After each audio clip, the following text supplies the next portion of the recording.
6 साल की बच्ची जो अपने शहर से दूसरे शहर जाती है शादी में जाने के लिए, बट क्या उसे पता था कि वो कभी अपने शहर लौट ही नहीं पाएगी। So hello everyone, welcome back to my channel. तो चलिए मैं आज आपको एक कहानी सुनाती हूँ। ये कहानी है हमारे पिथौरागढ़ जिले की एक नन्ही सी परी कशिश की, जो 2014 में पिथौरागढ़ से हल्द्वानी शादी समारोह में अपने परिवार के साथ आती है, पर एक दरिंदे ने उसे अगवा कर रेप किया और अंत में उसकी हत्या कर दी।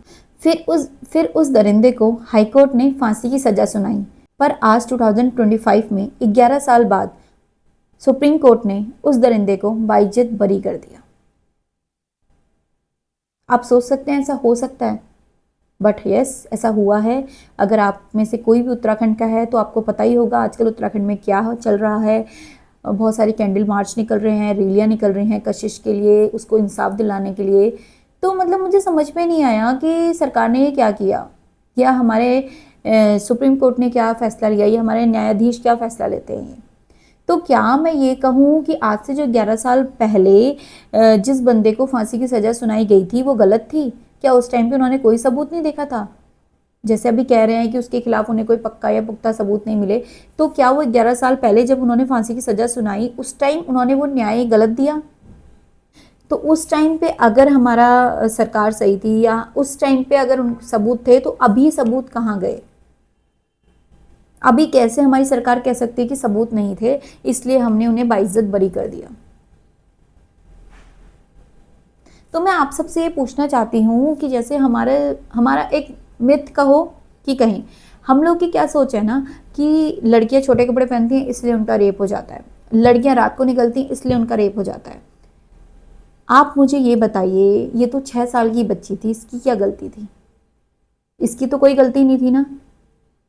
फिर भी इसके आरोपियों को बाइज्जत बरी कर दिया गया सरकार के द्वारा। तो क्या ये सरकार ने सही किया? और ये सिर्फ उत्तराखंड की बात नहीं है, मैं पूरे इंडिया की बात कर रही हूँ। ये तो एक उत्तराखंड का केस है, बट वैसे ऑल ओवर इंडिया में होता क्या है ना, आज के टाइम पे कोई भी इंसान मर्डर करने से या फिर चोरी करने से डरता नहीं। क्यों? इसका कारण क्या है कि दिन ब दिन क्राइम्स बढ़ते जा रहे हैं, डे बाय डे हम देख रहे हैं क्राइम कितने इंक्रीज हो गए। इसका रीज़न क्या है? क्या कभी आप लोगों ने सोचा है कि इसका लिटरल रीज़न क्या है? इसका रीज़न पता है क्या है? कि हम लोग सजा तो देते हैं, पहले तो हम सजा ही नहीं देते, उसमें इतना टाइम लगा देते हैं। उसके बाद हम जब सजा भी दे देते हैं ना, उसके बाद उस सजा को देने में भी बहुत टाइम लगा देते हैं। जैसे कि आप इस केस को लेके देख ही सकते हो, 11 साल पहले उसको फांसी की सजा दी गई थी, तो I think with in 1 year उसको फांसी दे देनी चाहिए थी, बट वो 11 साल बाद बाइज्जत बरी कर दिया जाता है। उसको कोई फांसी की सजा ही नहीं हुई। मतलब 11 साल से हम उसे आराम से जेल में बैठ के खिला रहे थे, जिसने इतना अच्छा काम किया हम उसको इतना अच्छा ट्रीट कर रहे थे। तो क्या ये सही है? मेरे अकॉर्डिंग तो जो ऐसे काम करते हैं ना, उनके साथ उन्हें ऐसी सजा देनी चाहिए कि अगला वाला इंसान करने तो सोचो कि सोचने से पहले भी 10 बार सोचे। पर हम ऐसा नहीं करते ना, हम उनको, चाहे वो रेपिस्ट हो चाहे वो मर्डरर हो, हम उन्हें आराम से बैठ के जेल पे खिलाते हैं, एंड देन उसके बाद कुछ टाइम बाद या तो उन्हें छोड़ देते हैं, या उन्हें बेल पे छोड़ देते हैं, या फिर उनकी इतनी अच्छी पहचान होती है, जुगाड़ होता है, एटसेट्रा एटसेट्रा, वो छूट जाते हैं। तो आजकल इतने मर्डर हो रहे हैं क्योंकि इंसान को पता है क्या होगा। ज़्यादा से ज़्यादा मैं जेल चले जाऊंगा, 1 साल 2 साल 4 साल जेल चले जाऊंगा, उसके बाद तो मुझे छोड़ दिया जाएगा, सब भूल जाएंगे क्या हुआ था, मैं आराम से घूमूंगा। यही तो हो रहा है आजकल। जैसे अभी हम देख रहे हैं रिसेंट में कितने केसेस हुए हैं। मैं सिर्फ रेप की बात नहीं कर रही हूँ जो गर्ल्स के साथ है, मैं क्राइम्स की बात कर रही हूँ। जैसे कि अभी हमने देखा था इंदौर में, अभी एक लेडी हनीमून में गई थी अपने हस्बैंड के साथ, उसने अपने हस्बैंड को मार दिया। उससे पहले जो केस हुआ था मेरठ में हुआ था, एक वाइफ ने अपने बॉयफ्रेंड के साथ मिलके अपने हस्बैंड को काट दिया।